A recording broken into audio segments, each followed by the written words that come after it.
think that that's one thing that's really helped me with this transition stage, is that I know that the decisions that I'm making and the changes that I'm making, the moves that I'm making, are rooted in a love for what I do, a love for life, a love for myself, and a declaration of the love that I have for myself even.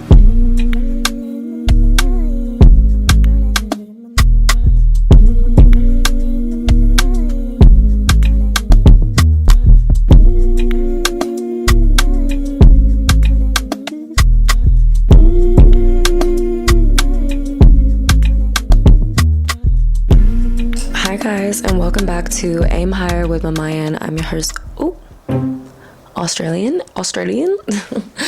Hi guys, and welcome back to Aim Higher with Mamayan. I'm your host, Mamayan, and thank you guys for being here today.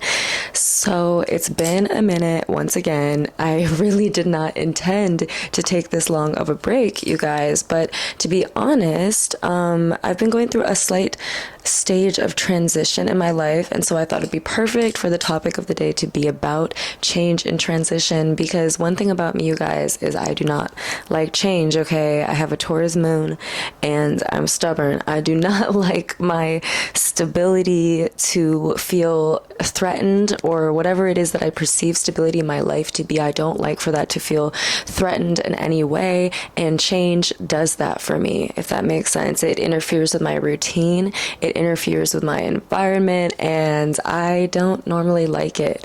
But at the same time, it is necessary, and I know it's necessary, and I do at the end of the day crave it always, because I'm always craving growth. Okay, and so I know that change is something that I inevitably have to experience in order to get to what lies on the other side of that slight uncomfortable moment, which typically is rewards, blessings, and just growth and a higher quality of life overall. Okay, so what's been happening? I'm going to start by giving you guys like a little life update. It's nothing too major, but the right amount of movement that I need right now in my life, exactly what I have asked for and been working for, and so I am excited. I did get signed to a new agency, modeling wise, One Management in Chicago, and so I'm actually going to be moving to Chicago for the summer to do some development work with them, and I'm very excited about that. It's really funny, you guys, because of course, you know, I have been struggling to find a job since graduating, and I've gone months and months on end hearing nothing back, okay? And it's very discouraging for a while, even though when you understand everything that's going on with our state of the country and like the fact that we're literally like in a recession right now, it makes sense why it's hard to find work. But nevertheless, it really messes with your self-esteem, and it was messing with my self-esteem for a long time. And once Ramadan started, I think I kind of just took that time to refocus my attention on more like my mental and spiritual well-being. I wasn't so focused on the material world, the physical world. I was more focused on developing my character, developing my skill set, not only as an artist, as a mental health practitioner, as a model, whatever it is, just honing in on my skills and further developing my character as a person. That is kind of what I used Ramadan's time period for. And I swear, you guys, it was just, I told you guys in the last video, but I feel like Ramadan is such a magical time. And I swear, right away when it was Eid, and I don't know, maybe it was just the magic in the air with the earth and everything, the fact that it was such a special day, and it was the start of like the full or the new moon. I don't know what it is about Eid, you guys. The day Eid comes along and all the days following after that point, it feels as though the completion of a cycle. It feels like you're finally reaping in the rewards of what you have sown and what you have been growing for months, okay? And it's just such a rewarding time period, okay? And it really feels like just a gift for that extra patience and faith that we have granted God during this time, or during moments of feeling lost, okay? It's a great confirmation, it's a great reward, and it's a great moment where things come full circle. Of course, that is my belief, but regardless of what you guys perceive anything to be, I was just feeling finally rewarded for some of the work that I have been putting in this year. And it was really weird because I feel like because I was kind of on that frequency, I started to then draw in other things that I had been asking for and working for and praying for a long time. I suddenly got offered a job here, right as I am offered an opportunity to go to Chicago and work on some development over the summer. I get offered a job here at the same time. And then I got offered a second job here. And so now I'm offered two jobs here. And I was like, you know what? I'm going to say yes to everything and see what happens. And I'm going to work up until I have to leave for the summer. Hopefully that will have, saved up enough, and then I can maybe come back or find something else to do. Who knows where life will take me after that. But yes, it was just kind of crazy because it felt like everything coming at me at once. And I was like, where was this whole time? All these months that I was freaking out, doubting myself, wondering when am I going to get a job? The second I get one opportunity, all the other opportunities come in. What is going on? And then I had to remind myself, you know what? It is spring. It's the season of transition. It's a transitional time period. And maybe I have finally accessed that place within myself where I am ready for the next adventure. Okay. Because like I said, I don't like change. And so sometimes it just takes me a while to start moving. Okay. And so I think that maybe the movement towards this next chapter of my life was just happening a little slowly, and I must have felt ready right at the time period when all this stuff started to fall into my lap. Regardless, I'm excited, and I'm also trying to teach myself how to transition gracefully. And that is what the video is going to be about today. Of course, how to gracefully move through transitional periods in your life. Okay. Because I know this is hard. I know I'm not the only one who struggles with change and transition, even though we ask for it and we want to grow. We want to get better in our careers and our relationships, whatever it is. But the second, we're given an opportunity to do that, we're like, okay, hold on, I'm scared. Let me get it together. Okay, so I'm just going to give you guys some tips that have been helping me during this time period, and maybe this will be helpful to anyone else who's going through a transitional time period who just, needs to hear some words of advice or needs to be kind of realigned and refocused on the true intention of what you're going after. I mean, I want to start by saying, of course, growth is uncomfortable for everyone. So don't think that something's wrong with you, or don't start to psych yourself out and think that maybe what you are deciding to do or this new adventure that you're going on is somehow not meant for you all of a sudden.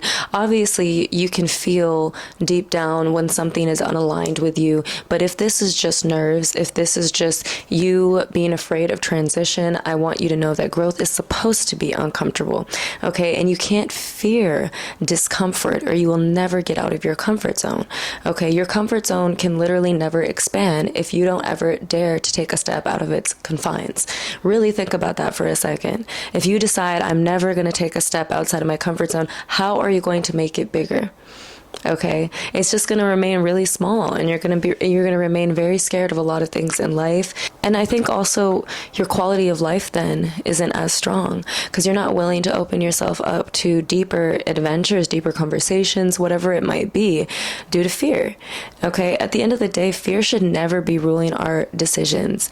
And one thing that I've learned about trying to be a better decision maker, another thing that I think comes at you during times of transition, learning to be a decision maker. Because like I said earlier, the second one opportunity comes in, suddenly a bunch come in at the same time. Okay, it's just like the law of attraction or something. I don't know what it is, but this happens all the time. And I'm sure some of you guys are dealing with this right now. And although it's very exciting, like finally things are changing, things are moving, you have to ask yourself, okay, what direction do I want to move in though? And you have to reassess, is this still what I want? Okay, or maybe do I want this? Am I still moving in the right direction? You start to question yourself.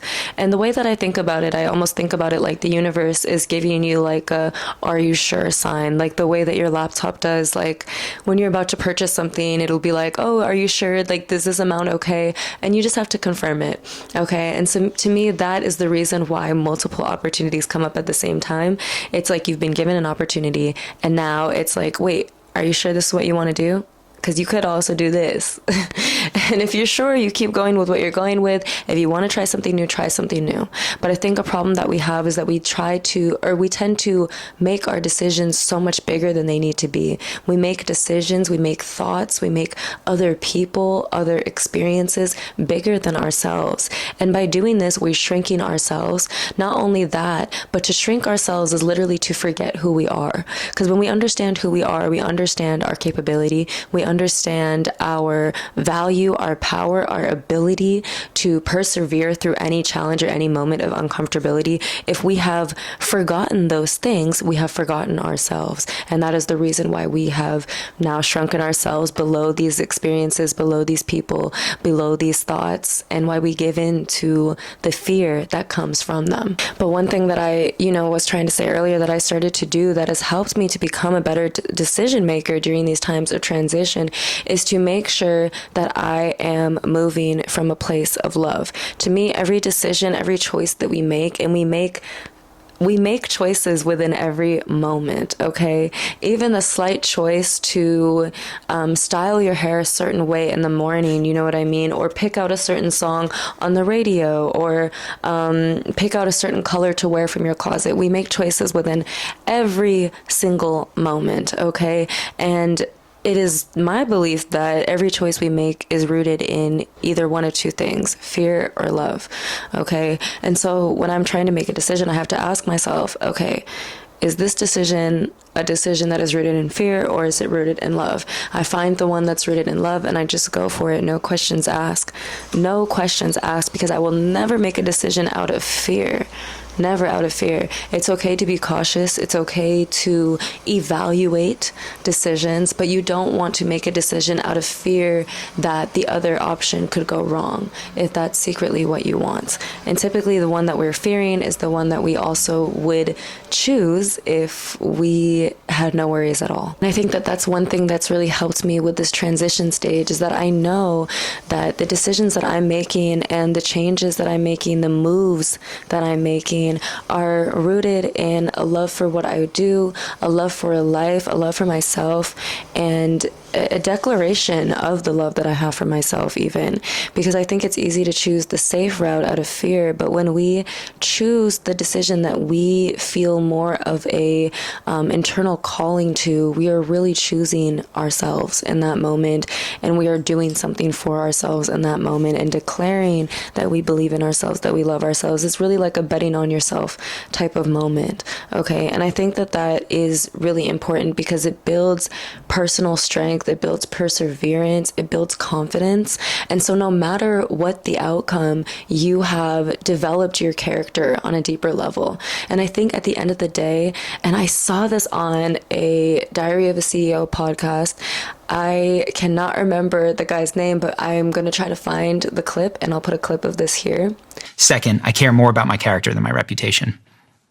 It's very easy would have been like for you in that moment to, oh shoot, what are people going to think? The optics of this are not good. The leadership that you demonstrated by not just disagreeing, but by revealing your character will pay dividends, not just in how you guys handle optics. It teaches everyone on the team what matters, which is fundamentally the character, what is the case, not what looks like it is the case. Mm-hmm. And you also were able to bring it back. And I think this is the thing where we're talking about listening to criticism, is like, you didn't just hear it and reject it. No, we're not going to have a woman on the podcast. It was, if we do that, we do it for the right reasons. Right. Yeah. So I really like that he said is to focus more on the development of your character over your reputation. And I think that reputation is something that we like to uphold a lot of times due to fear, okay, whereas character is more developed through love and passion and truth. I think at the end of the day, you should always be making moves that develop your character and build your sense of being and belonging on this earth, not things that you feel like you have to do in order to look a certain way to society. And so that always makes my decisions so much easier. I ask myself, if I wasn't trying to please society, would I still do this? No. Okay, so I'm not going to do it. Moving on. So that helps a lot during this transition time, is being able to bet on yourself, being able to fearlessly go into decisions and not making decisions too big for you. And that's another thing that I think is very important to remember is we have to make sure we know when to zoom out and zoom in. This is big on overthinking. And obviously, I think the reason why we do struggle making decisions during this time or making moves or knowing what to do with ourselves is because we are often overthinking. This is one of the biggest challenges that I have faced going through stages of transition in my life is overthinking way too much on what is going to happen. What is the outcome of this going to be? Is this the right choice? Like, is this going to ruin my life? Will this be amazing? Sometimes even overthinking the best outcome. And then when I am experiencing it, feeling let down because it wasn't even as great as I had imagined, right? Just overthinking in general. And I think what I like to do to counter this is being able to zoom in and zoom out. And this is something that you have to learn if you want to conquer overthinking in your lifetime. Being able to zoom in and zoom out. Whenever I'm having a time where I'm overthinking what's going on in the present moment, I tell myself to zoom out and look at the bigger picture. And look at the bigger picture of what is my life, what is the entire continuum of the planet sometimes too. Like, this is so strange, but like sometimes I get like social anxiety and I'll feel really fearful of just walking into a coffee shop and like ordering my drink in front of people. I know that sounds weird, but I will feel that way sometimes. It doesn't look that way though, because I talk a lot, but I be forcing myself, you guys. Like, on the inside, I'm really like terrified. And some days I just do not have the energy at all to be in public, and it takes a lot more for me to just get up and go and be in front of people. And so this was kind of just one of my harder days, and I was like, I really don't want to go in there. I really don't want to like see people. And I just had to tell myself like, okay, let me zoom out for a moment. This is a blip of a moment. This is a blip of time. This moment kind of doesn't matter. Like, you could say the opposite way. You could tell yourself, this moment matters so much, and turn it into like this huge giant and make it so intimidating. Or you could take the power away from it and restore it back in yourself and decide, I can make this moment really big if I want to, in a good way or in a bad way, or I can just let it pass and not overthink it. Okay. And so that's the power of zooming out. At the same time, we also have to know when is the right time to zoom in, because sometimes our overthinking is not because of what's going on in the present moment, but it's because of what's going on in the past or future. Maybe we're overthinking because we're dwelling on something we did in the past, or we're dwelling on an interaction we had the other day. We're like, oh my God, that was so awkward. Everybody's going to think I'm awkward now. You know what I mean? Zoom back in. Where are we right now? That time has passed. We're not there. This is where the zoom in feature in your brain is useful, because we can zoom back in from overthinking about things that are happening outside of the current moment. Okay. So learn to, and then the same thing obviously with the future. If we're dwelling on the future, worried about a possible worst case scenario outcome, tell ourselves to zoom back in, right? And be like, okay, wait, that's not even happening right now. What's happening right now? Okay. And so this is how I kind of like navigate my overthinking, is I make sure that I know how to zoom in and out. And the last tip I want to share with you guys when it comes to transition is learning to be flexible. Okay. From a holistic standpoint, and you guys know I'm always going to take the holistic standpoint, because I really do see the mind, body, and soul as connected. From a holistic standpoint, let's take, for example, yoga. Okay. Because I think this is a perfect reflection of what happens to us mentally when we are asked to stretch into a new position of life. Okay. When we are doing yoga and we're in an uncomfortable position, we are told to lean into that pain of that position even more. And almost always, every move in yoga is coupled with a stretch, reaching out for the opposite direction, if that makes sense. So even though we're leaning into pain, we are also stretching out for that growth at the same time. We're becoming more comfortable, and we're really just kind of leaning into it and doing it through grace. And by doing this, we're also, we are taking down mental battles within ourselves at the same time as we are doing a yoga move. Okay. So the same way you're improving your physical flexibility, you are also improving your mental flexibility, because you're taking a risk, right? You're allowing yourself to seek deeper into it. You're taking back your power from from whatever discomfort you might be feeling in that moment, and you're restoring it within yourself. Okay. And this increases our mental flexibility as well. And now let's transition this into our day-to-day life. When it comes to stepping into a new position of life that may feel uncomfortable, we have to do the same thing. We have to lean into it. We have to stretch for our growth at the same time. And we have to find a place of ease and stillness in this discomfort. Okay. And allow ourselves to become less afraid of it, allow ourselves to become more familiar with it, more comfortable with it. And in doing so, you have expanded yourself to a new position of comfortability that you can adopt into your life or into your yoga routine. And that's the thing about being flexible, you guys. Like, being flexible is so fun because you can do so much more. You can do more with your body and you feel more comfortable within your body. And it's the same thing with your mind. When you increase your mental flexibility, you can do more within your mind and you can feel more comfortable within your mind. You're more creative. You're more adaptive to circumstances. You transition through challenges much stronger and much faster. Okay. Being flexible is how you do kind of take back that control over a situation that you might feel not in control over.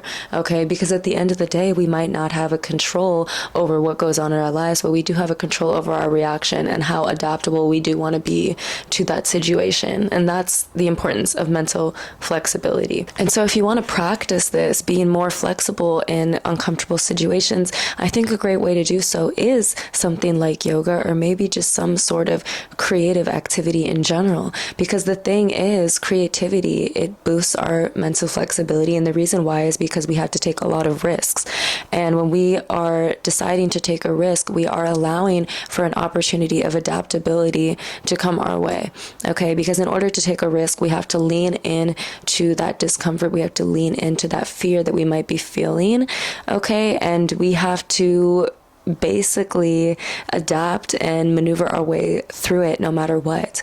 Okay. And so creativity in general is always going to improve your mental flexibility, and it's going to improve your confidence, your courageousness. It's going to help you to overthink less in general. I mean, putting this back into the perspective of the physical, the same way when you are more flexible and comfortable in your body, you are more free to move it. It's the same thing with your mind. When you're more flexible and free within your mind, you feel more comfortable, motivated even to use it, and to use it in creative new ways as well. Okay, so it overall improves our intelligence and everything. Okay, learning to be flexible with life. And I think another thing that I want to add that I think is very helpful when you're in seasons of transition and how to move through it more gracefully is also finding a flow, finding steadiness, and moving at a slower pace. I'm really big on slow living, and I think that it is how we should be living as human beings. I think that living at the pace that we do in society is unnatural, and it welcomes a lot of impatient, frustrated energy because we are moving faster than our life can even develop itself. We're expecting certain things to happen right now that would naturally happen anyway on their own rhythm and timing, but we're moving faster than it. We're not allowing ourselves to go with the flow. We're not allowing ourselves to experience the highs and the lows. We want to get right to the end result right away. And this is just not life, you guys. This is not life. And this is honestly a fear of living. The fact that we're trying to jump to the end result and not just experience what it is that we're experiencing right now. And I think that a lot of that has to do with social media. I mean, I myself have found, myself getting anxious and worried that I don't have a house yet. I don't have this nice, amazing car yet. Oh, I'm not going on like luxury vacations and stuff. And I'm not wearing designer clothes and whatever other material thoughts that sometimes creep into my mind. I'll be thinking that, and I'll be thinking I'm behind in life. And it's like, that's not true. You're not behind. Okay. You're being oversaturated with this content, first of all, on the internet. Maybe you just need to get off social media. But secondly, life is supposed to move at a slower pace than that. Okay. And I know that maybe what we see on the internet shifts our perception of what reality is. But for you at such a young age to be worried about things that are going to come on their own timing anyway, and trying to beat the clock and trying to rush ahead and get those things done, you're not stopping to smell the roses. You're not living in the present moment, and you're not gaining what you're supposed to really be gaining out of life. You're literally living in a constant cycle of frustration and resentment towards life. Okay. And this is going to do nothing for you. So I promise you it would help to be a little bit more adaptable and learn how to move through transition in a more graceful and welcoming, receptive way. This is when you're going to get the most benefits for you.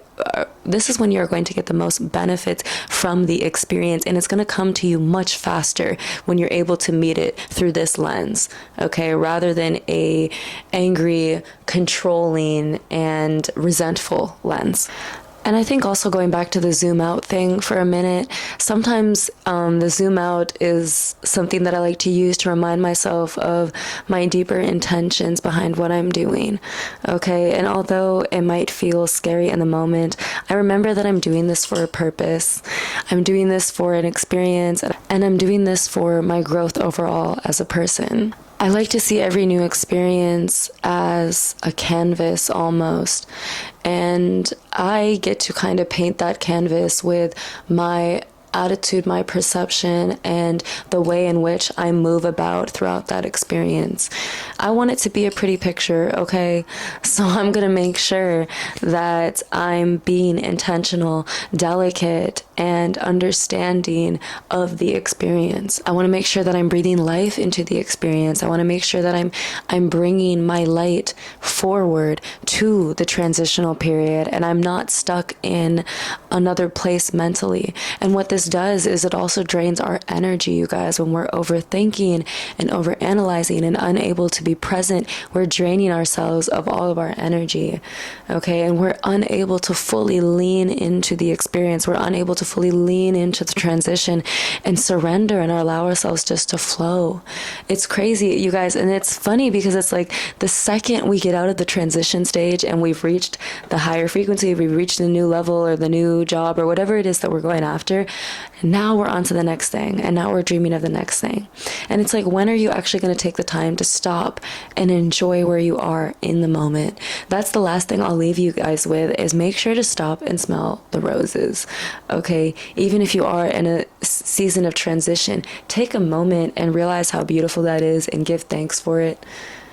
And laugh at yourself for being so confused. Be like, I have no idea what I'm doing right now, but I'm just going with it, and see life a little bit more lighthearted. I think that we get a little too serious sometimes. I think it's important to take your life seriously and take the things you do seriously. But I think that we want to make sure we don't cross the line where we don't feel as though we are enough without a big, glamorous, fancy, fun, adventurous, impactful life to the external. Even as artists, when it comes to your work, like, stop overthinking and take the risk and just put it out there anyways. And if it's bad, okay. And who cares? And we improve and we pivot, you know? And that's the thing, you guys. If you make a decision, if you move in a new direction, you go through a new transition and you don't like it, you pivot again. And you just keep moving and exploring until you find that place where you feel at home, until you find that place where you feel like you want to plant yourself and you want to grow. With this all being said, I hope that this video helped you guys.